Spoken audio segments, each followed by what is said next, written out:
Hi everyone, kali ini kita akan mendengarkan alur cerita film yang berjudul Guy Ritchie's The Covenant. Ahmed, you're here to translate. Actually, I'm here to interpret. John, you have tallies approaching.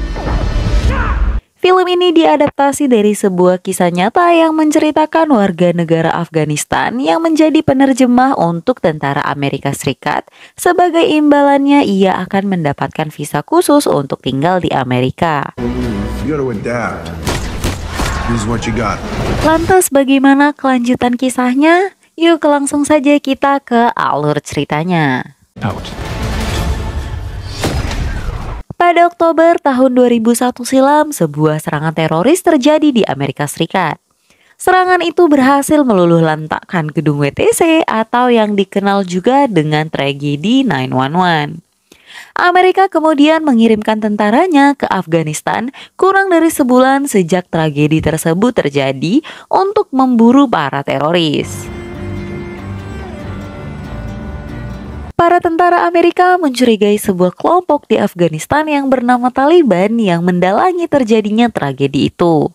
Selain itu, Taliban juga termasuk ke dalam kelompok ekstremis yang berseberangan dengan pemerintahan Afghanistan. Kekejaman Taliban tak pandang bulu, mereka juga akan langsung membunuh siapapun yang tidak mengikuti kehendak dan ketentuan mereka. Jack.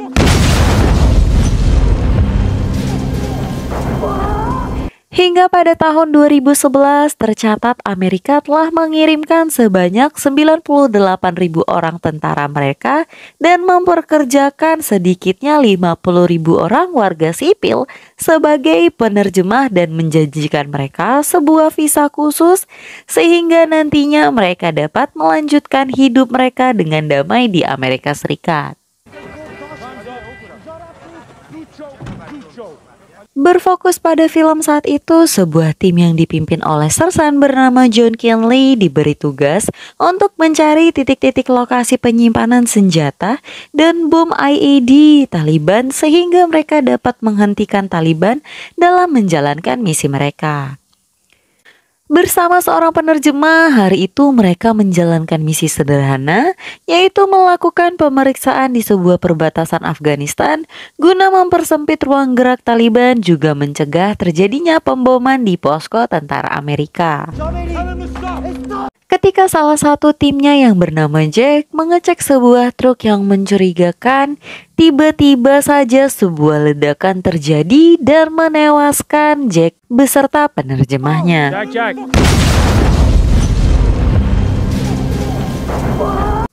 Setelah kejadian beberapa waktu lalu, John kedatangan pengganti Jack bernama Stephen dan seorang penerjemah baru yang direkomendasikan bernama Ahmed. Tak hanya 2 bahasa, Ahmed bahkan menguasai 4 bahasa sekaligus. Tak cukup sampai di situ, Ahmed juga mahir dalam memperbaiki segala jenis mesin. Hanya saja Ahmed memiliki sifat yang rumit dan tidak suka berada pada pimpinan yang terlalu menekannya. Yourself there, Chow. All right, children. School time. Setelah berbulan-bulan mencari markas Taliban namun tidak juga menemukan titik terang, sedangkan John bersama timnya terus berada dalam posisi yang mengancam nyawa mereka, ia akhirnya menemui kolonel untuk melaporkan sejauh mana progres pengintaian mereka. I really enjoyed not having this conversation. Salah seorang teman John bernama Brady kemudian diam-diam memberikan sebuah informasi mengenai seseorang komplotan Taliban yang bernama Faraj yang diyakini mengetahui keberadaan gudang senjata dan perakitan bom milik Taliban. That's him. That's Faraj. Berbekal informasi itu, John bersama dengan timnya menculik Faraj dan menginterogasinya. Namun John tidak melakukan kekerasan sama sekali, melainkan ia memberikan uang sebagai imbalan informasi yang diberikan. Namun meski telah diberikan seikat uang, Faraj tetap tidak mau memberikan informasi yang diinginkan John. Ia malah mengatakan hal yang menyakitkan hati Ahmed. از بین میبرم پیش از اینکه سگا را در جانش بندازم و زنت مرده تا خواهد دید. Maksud dari hal itu adalah Faraj menginginkan uang lebih dari mereka. Hingga Ahmed langsung mengeluarkan uang dari kantongnya sendiri. مواد انفجاری در سراسر وطن روان شده. Dari situlah diketahui bahwa Ahmed pernah menjadi salah satu bagian dari kelompok Taliban dalam operasi narkotika bersama adik kandungnya bernama Ali. Because the Talibs killed his son. Keesokan harinya, berbekal informasi yang didapatkan melalui Faraj, John bersama dengan timnya mengatur taktik untuk menuju ke dua lokasi tempat gudang senjata tanpa diketahui oleh kelompok Taliban. Hadi kemudian menyarankan mereka untuk melewati jalan alternatif karena mengetahui jalan yang akan mereka lewati terhambat oleh banjir akibat hujan semalam. Merasa ada yang tak beres dari perjalanan yang mereka lewati, Ahmed memaksa mereka untuk segera berhenti dan memutar kembali melewati jalan sesuai rencana awal. Unless what? Unless he's leading us into a trap. Ia mencurigai Hedi sengaja membawa mereka masuk ke area jebakan Taliban. Namun John tidak dengan mudah mempercayai dugaan tak beralasan Ahmed itu. Karena menurutnya Ahmed hanyalah seorang penerjemah. Right on it? Hey, Chizzy, check the drone. On it. Ia kemudian memerintahkan timnya mencari lebih dalam untuk membuktikan dugaan Ahmed. He gave up our position. Benar saja, Ahmed menangkap bahasa Hedi sedang membagikan lokasi terkini mereka pada kelompok Taliban. Dan beberapa detik kemudian, See you around. Get back to base. ternyata Hedi terpaksa melakukan pengkhianatan itu karena kelompok Taliban telah menyandra seluruh keluarganya. Dan John terpaksa menarik kembali timnya dan membatalkan rencana mereka pada hari itu. Keesokan harinya, John dan tim berhasil menemukan tempat yang dicurigai sebagai tempat di mana Taliban merakit bom dan menyimpan senjatanya. Assalamualaikum. Mereka kemudian mengamankan beberapa orang yang sedang berada di sana, menanyakan beberapa pertanyaan mengenai aktivitas di tempat itu. آمریکا دلته دی په معدن کې آمریکایی‌ها جای ما رو پیدا کردن. Sementara di sisi lain, seorang pria diam-diam melaporkan pada pimpinan Taliban bahwa tentara Amerika telah menggeledah tambang. Pimpinan Taliban langsung mengutus beberapa pasukan mereka untuk mendatangi tambang itu. John kemudian dengan cepat menyusun rencana untuk menggeledah tambang On itu. me. Kyle, pick up the rear. Roger. Beberapa orang dari timnya berjaga di luar, beberapa lainnya menjaga tawanan, sedangkan sisanya menyebar di beberapa area tambang yang luas. Clear. Kyle, take over. Ketika memeriksa sebuah kontainer, Jizzy menemukan beberapa tumpuk senjata. Mengetahui hal itu, John langsung melaporkannya pada pangkalan tentara untuk segera mengirimkan bantuan. John juga menemukan tumpukan bom AED yang selama ini mereka cari. John kemudian membunuh 4 orang yang berjaga di gudang itu. Ternyata salah satu di antaranya adalah supir truk yang kemarin telah menewaskan 2 orang timnya dalam sebuah ledakan. Meski sempat mendapatkan serangan balik dari anggota Taliban itu, John berhasil meninggalkan bom di gudang itu dan lari sejauh mungkin. Saat berlari keluar, mereka dihadapkan oleh puluhan orang dari kelompok Taliban yang sudah berhasil mengepung tambang. Dan baku tembak pun tak bisa dihindari. East entrance. Mereka yang dari jumlah saja sudah kalah jauh dari puluhan orang Taliban tidak dapat membendung tembakan lebih lama. Sementara orang-orang dari Taliban terus berdatangan dan keadaan John beserta timnya semakin tersudut, namun bala bantuan tak kunjung tiba. Satu persatu dari pasukan pun mulai berguguran. Masing-masing dari mereka tidak mampu menahan serangan brutal orang Taliban. John dan 3 orang timnya yang tersisa terkepung dan kewalahan menghadapi serangan demi serangan dari orang Taliban yang terus berdatangan dari berbagai arah. Ketika John bersama Ahmed dan Jizzy bersama temannya berhasil memasuki mobil dan kabur dari tempat itu, tiba-tiba saja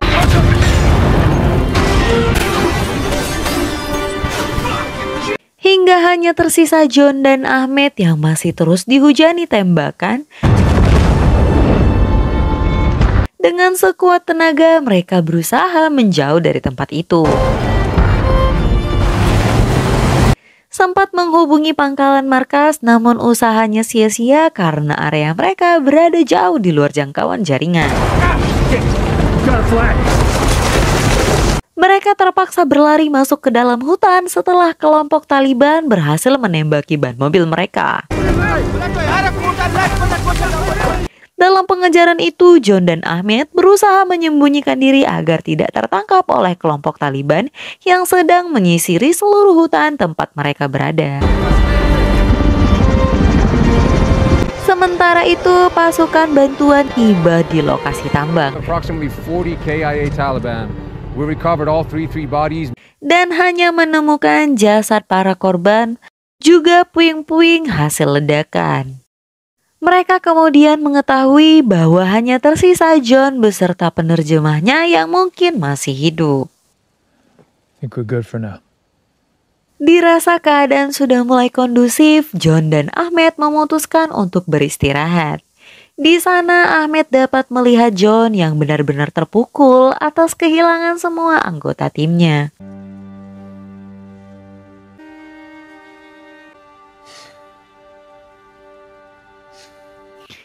Ia merasa gagal sebagai pimpinan anggota karena tidak bisa menyusun taktik penyerangan dengan benar, sehingga hal itu menewaskan mereka semua. Here's the challenge. The satnav says the beer is 120 clicks in that direction. Keesokan paginya, John dan Ahmed melanjutkan perjalanan mereka menuju pangkalan markas. Mereka sampai terjun ke jurang untuk menghindari kelompok Taliban yang berada di mana-mana. Saat mereka berada di lembah, mereka menemukan beberapa orang dari kelompok Taliban. John dan Ahmed pun menyerang mereka secara diam-diam menggunakan tangan kosong ataupun pisau untuk menghindari suara tembakan yang akan terdengar sampai penjuru hutan. Hingga akhirnya John terpaksa menggunakan senjata karena tanpa sengaja ia terlihat oleh salah satu dari mereka dari kejauhan. Hal itu pun langsung disadari oleh seluruh kelompok Taliban yang sedang berada di situ, dan baku tembak pun kembali terjadi. Beruntung mereka berhasil bersembunyi di sebuah celah di atas gua. Setelah keadaan aman, mereka melanjutkan perjalanan, lalu kemudian menemukan sebuah rumah terbengkalai dan memutuskan untuk bermalam di tempat itu.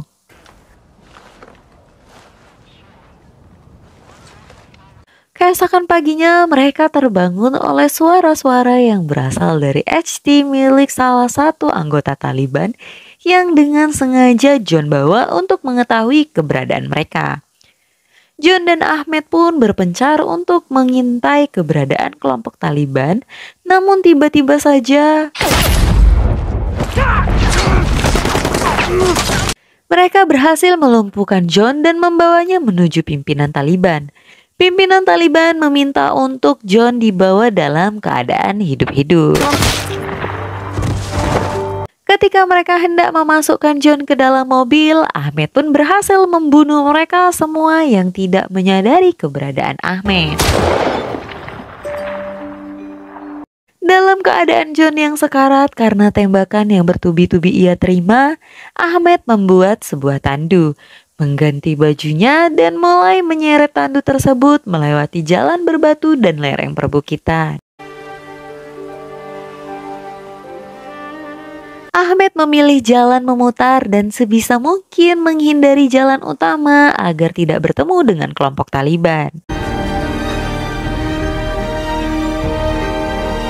Siang dan malam, Ahmed terus menyeret John melewati teriknya panas dan dinginnya malam, menempuh ratusan kilometer tanpa sepotong makanan pun. Hingga akhirnya ia menemukan sebuah perkampungan dan Ahmed membeli sebuah mobil. Untuk mempersingkat waktu, Ahmed melanjutkan perjalanannya menempuh jalan utama. Namun belum sempat lama berjalan, kendaraan mereka di-stop oleh kelompok Taliban.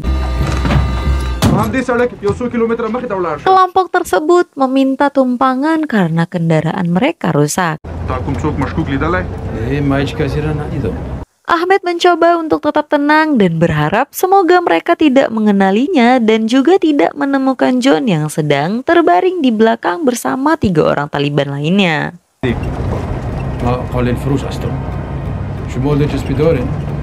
Entah mendapat ide dari mana, Ahmed membuat sebuah alibi bahwasannya ia adalah seorang pedagang karpet yang hendak berpindah dari satu kota ke kota lainnya.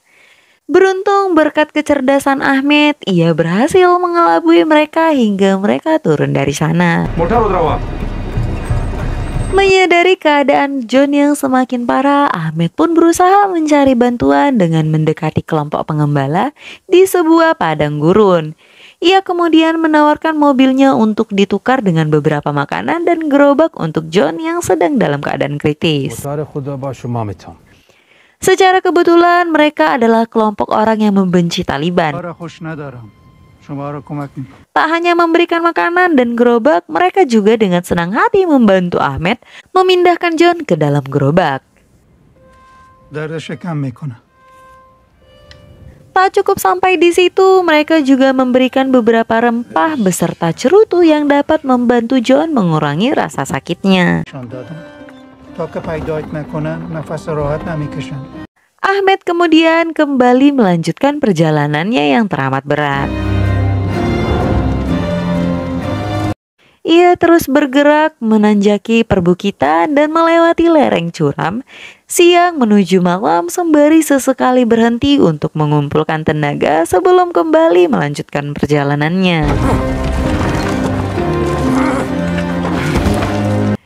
Dengan susah payah, Ahmed terus mendorong gerobak tersebut hingga ia tersungkur kehabisan tenaga. Sementara itu, John yang tak berdaya hanya bisa pasrah menunggu kematian sembari menyaksikan usaha yang dilakukan Ahmed untuk membawanya kembali ke pangkalan markas.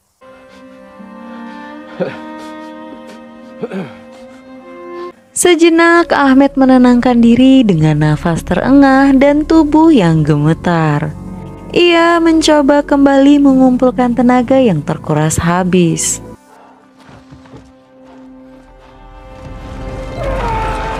Dengan tekad yang kuat untuk menyelamatkan John sehingga nanti ia bisa mendapatkan visa khusus untuk kelangsungan hidup istri dan anaknya, ia pun mencoba bangkit kembali.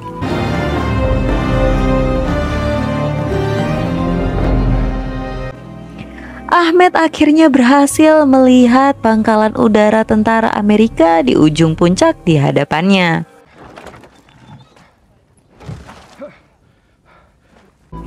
Sebelum melanjutkan perjalanan, Ahmed sempat singgah pada saudagar untuk membeli sebuah air.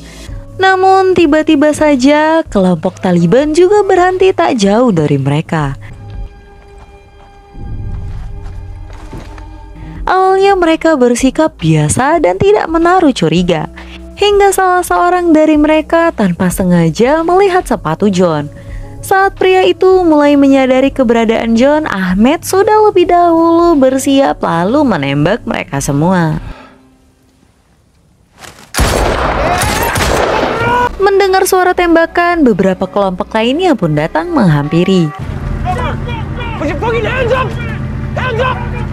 Yang syukurnya mereka merupakan tentara Amerika. Salah satu prajurit kaget melihat sersan John yang selama ini mereka cari dalam keadaan selamat, meski dalam keadaan sekarat.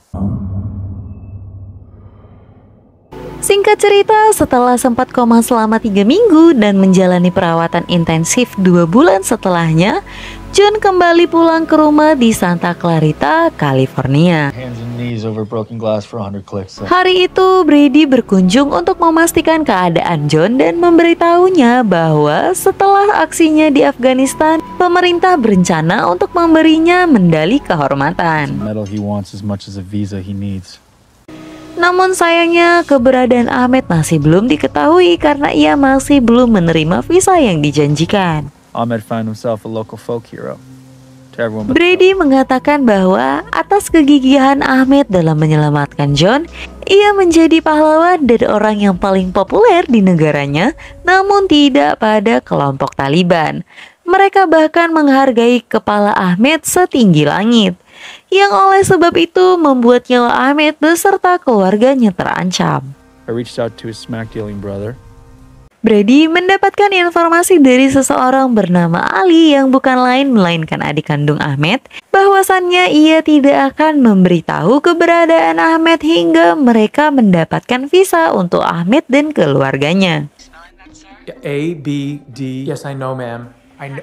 John yang berhutang nyawa dan menempatkan Ahmed dalam posisi yang mengancam nyawanya dan keluarganya tidak bisa tinggal diam.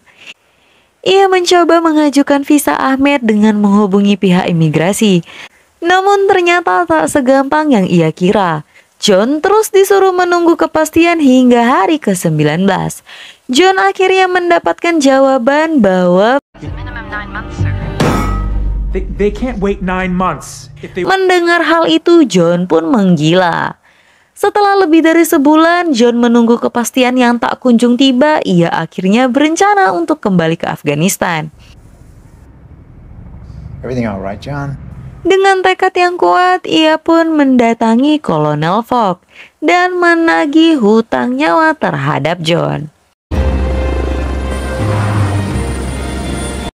Singkat cerita, setelah berhasil berbicara dengan Kolonel Fogg dan telah bekerja sama dengan seorang kontraktor keamanan bernama Parker yang berada di pangkalan udara di Afghanistan, John akhirnya berangkat menuju Afghanistan.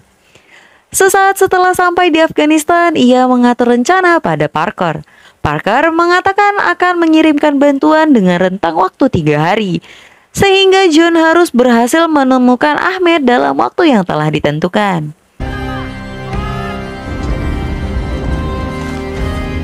Langkah pertama yang ia lakukan adalah menemui Ali untuk mendapatkan informasi mengenai keberadaan Ahmed. Give me the location of your brother, I can get him out of the country. Setelah sempat berbincang dengan John, Ali kemudian menyuruh Puyo untuk mengantarkan John ke tempat persembunyian Ahmed. Dalam perjalanan, mereka dijegat oleh sekelompok orang Taliban. Mereka mengecek isi gerobak dan John menembaki mereka semua.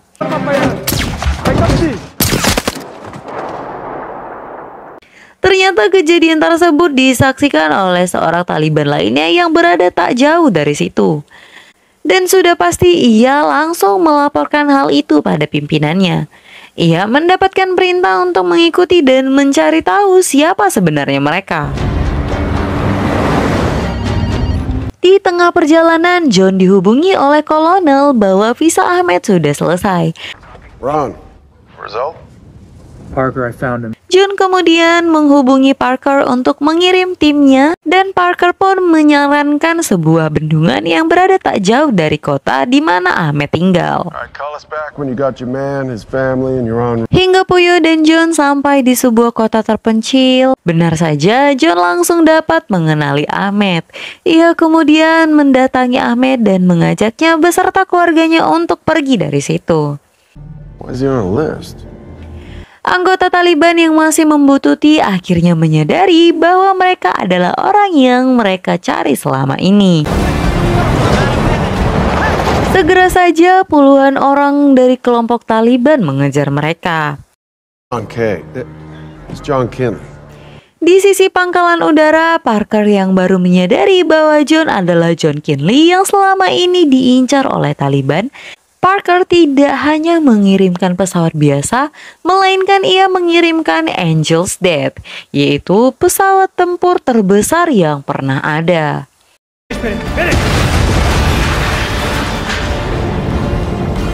Kembali pada John dan Ahmed yang sedang baku hantam dengan kelompok Taliban yang masih terus menghujanin mereka dengan tembakan.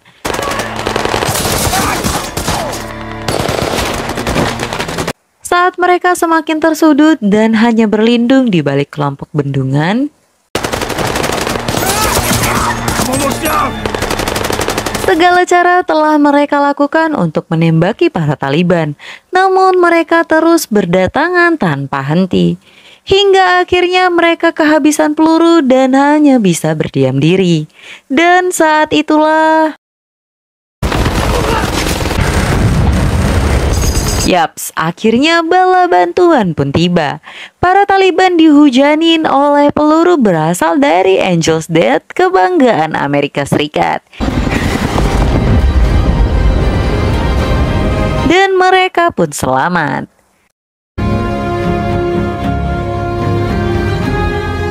Selamatnya John, Ahmed beserta keluarga mengakhiri cerita kita kali ini.